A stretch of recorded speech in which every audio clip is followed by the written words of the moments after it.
আসসালামু আলাইকুম ওরহমতুল্লাহি বারাকাতুহু। বিসমিল্লাহির রহমানির রহিম। কোরআন শরীফের সূরা আযহাবের ৫৮ নম্বর আয়াত। বাংলা অর্থ: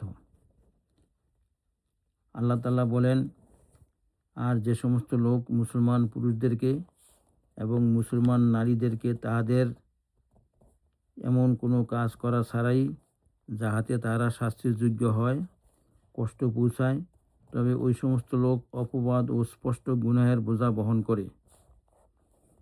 ফায়দা: যদি মৌখিক কষ্ট দেওয়া হয় তবে ইহা অপবাদ, আর যদি কার্যকলাপ দ্বারা কষ্ট দেওয়া হয় তবে স্পষ্টই গুনাহ।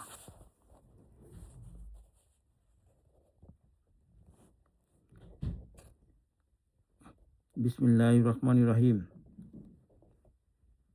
কোরআন শরীফের সূরা মুতাফফিফিন এর আয়াত নম্বর 1 থেকে 6 এর বাংলা তর্জমা। আল্লাহ তাআলা বলেন, বড় সর্বনাশ রহিয়াছে মাপে কম দাতাদের জন্য।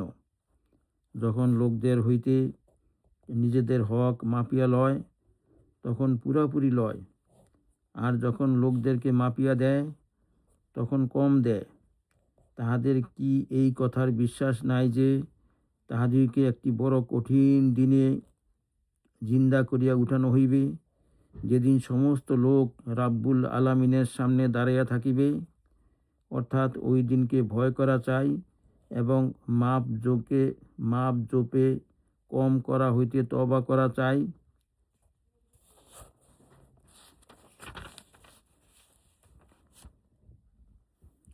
সূরা হুমাযা 1 নম্বর আয়াতের বাংলা তর্জমা।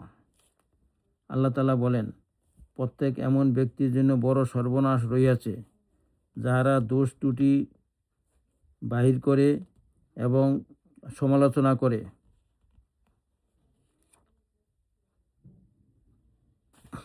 বিসমিল্লাহির রহমানির রহিম। হযরত মুয়াবিয়া রাদিয়াল্লাহু আনহু বলেন, আমি রাসূলুল্লাহ সাল্লাল্লাহু আলাইহি ওয়াসাল্লামকে ইহা বলিতে শুনিয়াছি, যদি তুমি মানুষের দোষ ত্রুটি তালাশ করো তবে তুমি তাহাদিগকে বিগড়াইয়া দিবে। আবু দাউদ। ফায়দা: অর্থ এই যে মানুষের দোষ ত্রুটি তালাশ করিলে তাহাদের মধ্যে ঘৃণা, হিংসা এবং আরও অনেক মন্দ বিষয় পয়দা হইবে। ইহাও হইতে পারে যে মানুষের দোষ ত্রুটি তালাশ করিলে এবং উহা ছড়াইলে তাহারা জিদে আসিয়া গুনাহের সাহস করিবে। এই সব বিষয় তাহাদের মধ্যে আরও বেশি খারাপির কারণ হইবে। বজলুল মাজহুদ। বিসমিল্লাহির রহমানির রহিম। হযরত আব্দুল্লাহ ইবনে ওমর রাদিয়াল্লাহু আনহু বর্ণনা করেন যে রাসূলুল্লাহ সাল্লাল্লাহু আলাইহি ওয়াসাল্লাম বলিয়াছেন, তোমরা মুসলমানদের কষ্ট দিও না, তাহাদেরকে লজ্জা দিও না এবং তাহাদের দোষ ত্রুটি খুঁজিও না। ইবনে হিব্বান। বিসমিল্লাহির রহমানির রহিম। হযরত আবু বারজা আসলামী রাদিয়াল্লাহু আনহু বর্ণনা করেন যে রাসূলুল্লাহ সাল্লাল্লাহু আলাইহি ওয়াসাল্লাম বলিয়াছেন, হে ওই সকল লোকেরা যাহারা কেবল মুখে ইসলাম গ্রহণ করিয়াছে, তাহাদের অন্তরে এখনো ঈমান প্রবেশ করে নাই। মুসলমানদের গীবত করিও না এবং তাহাদের দোষ ত্রুটির পেছনে পড়িও না, কেননা যে ব্যক্তি মুসলমানদের দোষ ত্রুটির পেছনে পড়ে আল্লাহ তাআলা তাহার দোষ ত্রুটির পেছনে পড়েন, আর আল্লাহ তাআলা যাহার দোষ ত্রুটির পেছনে পড়েন তাহাকে ঘরে বসা অবস্থায় অপমানিত করেন। আবু দাউদ। ফায়দা: হাদিসের প্রথম অংশে এই বিষয়ে সতর্ক করা হইয়াছে যে মুসলমানদের গীবত করা মুনাফিকের কাজ হইতে পারে, মুসলমানদের নয়। বজলুল মাজহুদ। বিসমিল্লাহির রহমানির রহিম।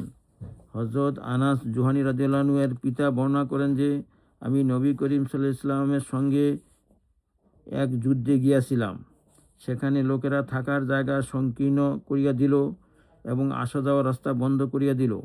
নবী করিম সাল্লাল্লাহু আলাইহি ওয়াসাল্লাম এক ব্যক্তিকে লোকদের মধ্যে এই ঘোষণা দেওয়ার জন্য পাঠাইলেন, যে ব্যক্তি মানুষের অবস্থানের জায়গা সংকীর্ণ করিয়া দিয়াছে অথবা মানুষের আসা যাওয়ার পথ বন্ধ করিয়া দিয়াছে, সে জিহাদের সওয়াব পাইবে না। আবু দাউদ। হে আল্লাহ, আমাদেরকে আমল করার তৌফিক দান করুন।